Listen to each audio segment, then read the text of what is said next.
It's a 2015 train derailment that left several people dead and hundreds injured, including some from our area. But tonight, almost 7 years later now, the train's conductor now cleared of all charges. Welcome to WJZ News at 11, and all of you streaming us tonight.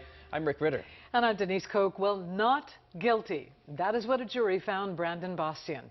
He is the former Amtrak engineer whose train derailed in Philadelphia on its way from Washington to New York. We know 8 people were killed in that 2015 crash, 3 with Maryland ties, including a young Navy midshipman. More than 200 others were injured. So WJZ is live right now. Annie Rose Ramos has how both sides argued this case and how tragedy impacted those here in Maryland. Annie Rose. Rick and Denise, it took a jury just over an hour to acquit Brandon Bastian. If he had been found guilty, he could have been facing life in prison. But the jury decided today his actions were not criminal.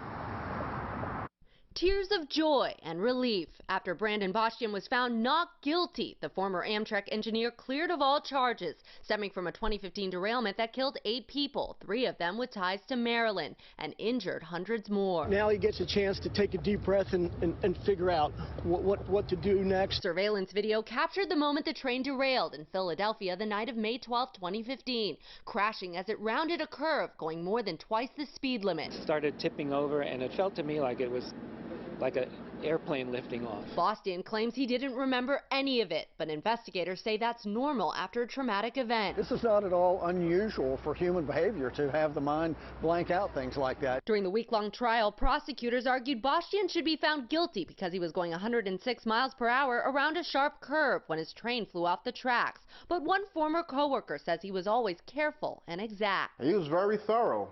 He was always on time. He always had his paperwork. Bastian's defense attorneys told the jury he was distracted by radio transmissions about trespassers throwing rocks at nearby trains. It's unusual for something like this to happen. There's a distraction.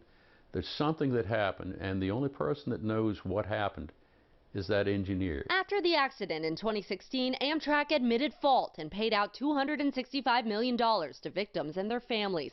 Among them, 3 Maryland families mourning the loss of Abid Galani and Robert Gildersleeve. His family feared him missing before they learned of his death. My name is Mark Gildersleeve. Please help me find my dad. And 20-year-old Justin Zemser, a midshipman in the Naval Academy, who was headed home to see his mother in New York. It was absolutely wonderful. Everybody looked up to my son. To be in everybody's heart forever.